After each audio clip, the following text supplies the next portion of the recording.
Good afternoon, guys, and welcome back to Bald Father Bets.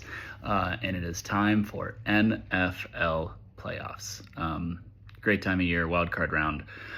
We got 3 days, 2 games today, 3 games Sunday, and a game Monday night that has been moved to the Arizona Cardinals Stadium between the Rams and the Vikings due to the wildfires in California.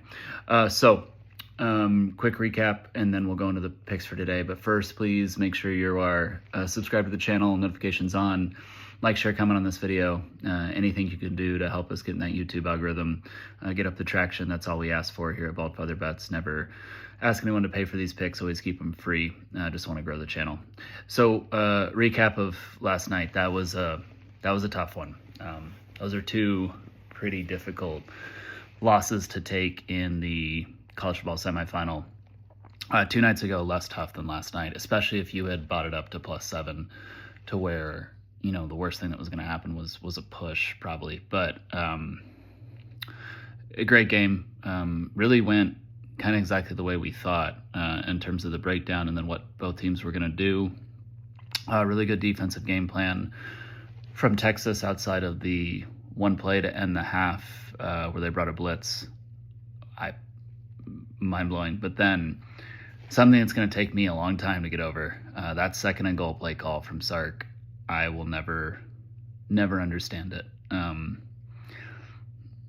So if you're going to do a sweep toss, you need to bring in a goal line package so that it forces the defense to essentially commit bunched up in formation to the goal line. And then you see if your player is fast enough to get the edge and if you can hold the block. To do a sweep toss in a spread formation that allowed Downs and Ransom to play back from the ball, and then as soon as the ball gets tossed, to know that they don't have to worry about the pass at all. I mean, that's the best safety duo in all of college football, and they could crash the runner, which they did. It was like a 7 or 8 yard loss, which you don't have to be an expert in football to really know that was how that was going to go. If you wanted to do something on the edge, you should have brought in Manning, ran a read option or ran an option play to the edge to where he has the ball. He either can throw it to like Gunnar Helm or Quan Davis or one of the tight ends in the back of the end zone that forces Downs and Ransom to stay back, or he can keep it and run it himself, or he can pitch it to the running back.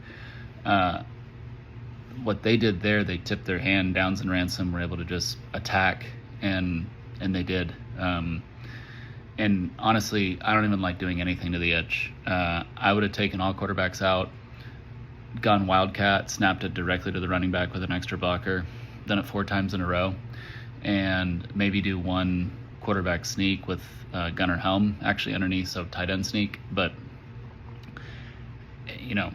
if you run it up the middle 4 times in a row from the 1 yard line and Ohio State stops you all 4 times, tip the cap. Great job, Ohio State. Enjoy the national championship. To do what they did is pretty insane. And then obviously we know what happened on the 4th and goal to give Ohio State the 14-point lead. But anyway, great game. Sometimes that happens. We've had a few difficult beats here to end the season, but you move on. So looking at today, 2 wildcard games. First going to be between the Texans playing in their usual Saturday 4:30 p.m. Eastern slot at home against the Chargers. A lot of people here really like the Chargers, like the Harbaugh Herbert combo up against CJ Stroud, D'Amico Ryans combo. I'm looking at this a little differently. I think the Palmer injury is being out is nothing for the Chargers. The Chargers are already low on weapons. They have Ladd McConkey, who's really kind of been their go-to. Johnson continues still to have issues with drops, just like he did his first year. And then J.K. Dobbins, questionable in this one. I'm sure he'll go, but obviously he's still not 100% with that leg. Home game for the Texans, difficult place to play.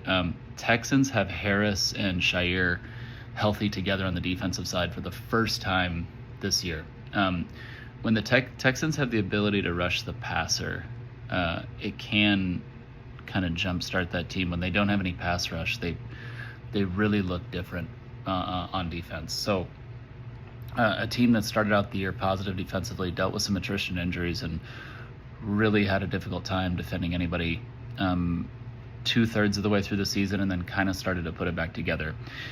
You're going to need to see them run the ball with Mixon. If they can't really run the ball on the Chargers, and this gets into a really low-scoring back-and-forth game, you like Herbert's chances to pull it out. Herbert is playing the best that he has played in his entire career. The numbers don't show it because they're throwing the ball like 50% of how much they threw the ball previously. But he is playing at an elite level. Obviously, Harbaugh, one of the best winning percentages in the NFL when he's a head coach. The number here is what's key. My model has this at Chargers -1. I've seen some models at Chargers -1.5. I've even seen some people say this should be a pick. So the fact that you're getting the Texans at the +3 number, the number in this one is actually the best number out of anything in wildcard round. So Texans +3, it is the only really play that has, in my opinion, any super significant value on the number in the first round, which usually in NFL playoffs first rounds, it's pretty standard that we do 5 units on every game to keep it standard. Because the value you're getting on Texans +3 in this one, we like this one for 10. Will probably be the only play that we do that isn't 5 units for the NFL wildcard round. Moving on to tonight, I'm not ready to make a pick yet, guys. I need to continue to see this line movement because you have some places that are getting down all the way to 8.5. You have no Zay Flowers tonight for the Ravens. I want to make sure people understand that. Some people lose sight of injury reports come playoff time. It's a little weird, but Zay Flowers will not play. He was injured in the Ravens' final game last Saturday, and he will not play tonight.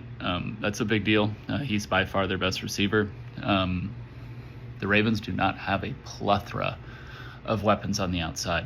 They have 2 really good tight ends. Obviously, they have Derrick Henry, and then they have Lamar Jackson, who probably the most athletic player in the NFL. But when it comes to weapons on the outside, they're not loaded.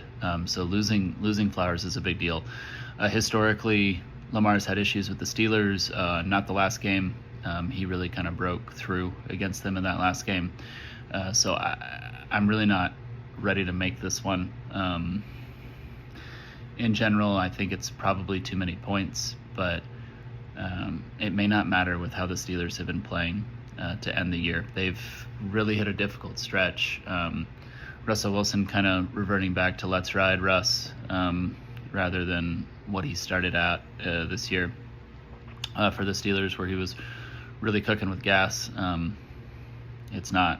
Hasn't been that way recently. So we will come at you guys at the community post to confirm this one as we monitor more line movement throughout the day and see where this thing goes. But anyway, appreciate it. Thank you guys for watching. Enjoy your Saturday. Enjoy your first day of NFL playoffs and wildcard. And let's go Texans.